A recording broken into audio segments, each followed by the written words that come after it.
আসসালামু আলাইকুম viewers, welcome back to another video. আজকের ভিডিওতে আমি সেপটিক ট্যাঙ্কের খুঁটিনাটি বিষয়ে বিস্তারিত আলোচনা করব। ভিডিওটি শুরু থেকে শেষ পর্যন্ত কন্টিনিউ করলে আশা করি সেপটিক ট্যাঙ্ক কী, সেপটিক ট্যাঙ্ক কেন করা হয়, সেপটিক ট্যাঙ্কের কী কী অংশ থাকে, সেপটিক ট্যাঙ্ক কীভাবে কাজ করে এবং সেপটিক ট্যাঙ্ক তৈরিতে কী কী সতর্কতা অবলম্বন করা জরুরি, এই সকল খুঁটিনাটি বিষয়ের বিস্তারিত ধারণা আপনারা পেয়ে যাবেন। তো চলুন প্রথমে আমরা জেনে নেই সেপটিক ট্যাঙ্ক কী। সাধারণত একটি ভবনের সমস্ত ময়লা আবর্জনা, যেমন বাথরুম বা ওয়াশরুমের ময়লা, কিচেন রুমের ময়লা ইত্যাদি যে ট্যাঙ্কিতে গিয়ে জমা হয় তাকেই সেপটিক ট্যাঙ্ক বলে। এখন আমরা সেপটিক ট্যাঙ্কের বিভিন্ন অংশের সাথে পরিচিত হব। দেখুন, এটা হচ্ছে সেপটিক ট্যাঙ্কের ফার্স্ট চেম্বার এবং এটা হচ্ছে সেপটিক ট্যাঙ্কের সেকেন্ড চেম্বার এবং এটা হচ্ছে সেপটিক ট্যাঙ্কের থার্ড চেম্বার। ভবনের সমস্ত সিওয়েজ বা মলমূত্র প্রথমে ইনলেটের মাধ্যমে ফার্স্ট চেম্বারে গিয়ে জমা হবে।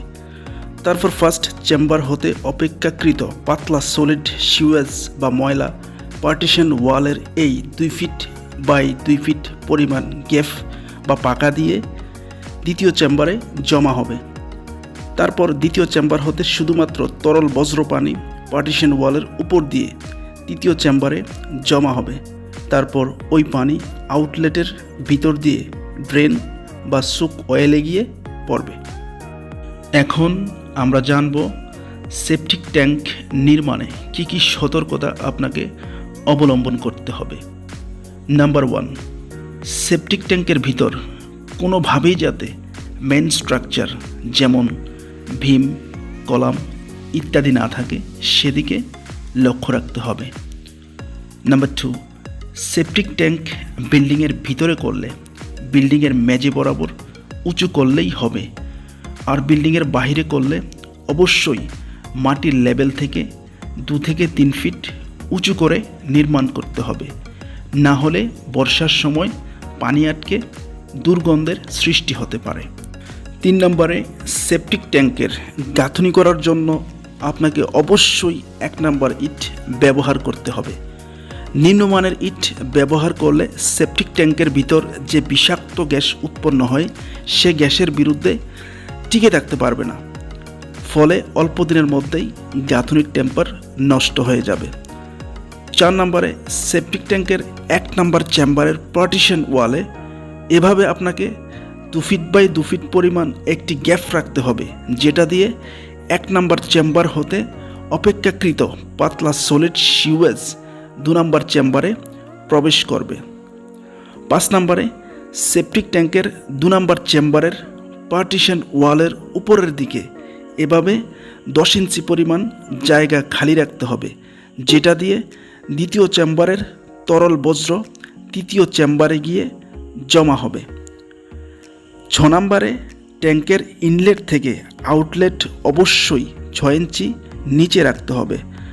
আউটলেট কখনো যাতে তরলের উপরে না থাকে সেদিকে লক্ষ্য রাখতে হবে। সেজন্য আউটলেট পাইপকে একটি ভ্যানের সাথে মিনিমাম তরলের 2 ফিট গভীরে সেট করতে হবে। 7 নম্বরে, সেপটিক ট্যাঙ্কের ওয়াল যাতে কোনোভাবেই মেন স্ট্রাকচার যেমন ভীম, কলাম ইত্যাদির সাথে না লাগে সেদিকে সতর্ক দৃষ্টি রাখতে হবে। মেন স্ট্রাকচার হতে সেপটিক ট্যাঙ্কের ওয়াল মিনিমাম 3 থেকে 4 ইঞ্চি গ্যাপ রাখতে হবে। 8 নম্বরে, সেপটিক ট্যাঙ্কের গাঁথনি, প্লাস্টার এবং নেট ফিনিশিংয়ে ওয়াটার প্রুফিং কেমিক্যাল ইউজ করতে হবে, যেটা আপনার ট্যাঙ্কির স্থায়িত্ব বৃদ্ধি করার পাশাপাশি ট্যাঙ্কিকে লিকেজের হাত থেকে রক্ষা করবে। সেপটিক ট্যাঙ্ক নির্মাণে অবশ্যই আপনারা এই নিয়ম ও সতর্কতাগুলো অবলম্বন করবেন। সেপটিক ট্যাঙ্ক নির্মাণ সংক্রান্ত প্র্যাকটিক্যাল নলেজগুলো জানা ছিল, তাই আপনাদের মাঝে শেয়ার করলাম।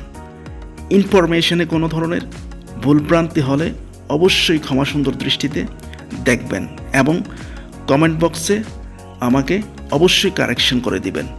আর ভিডিওটি ভালো লাগলে অবশ্যই লাইক, কমেন্ট এবং শেয়ার করতে পারেন। সিভিল কনস্ট্রাকশন রিলেটেড এরকম ইনফরমেটিভ ভিডিও আপডেট পেতে চ্যানেলটি সাবস্ক্রাইব করে রাখতে পারেন। পরবর্তী ভিডিও দেখার অগ্রিম আমন্ত্রণ জানিয়ে আজকের মতো বিদায়। আসসালামু আলাইকুম।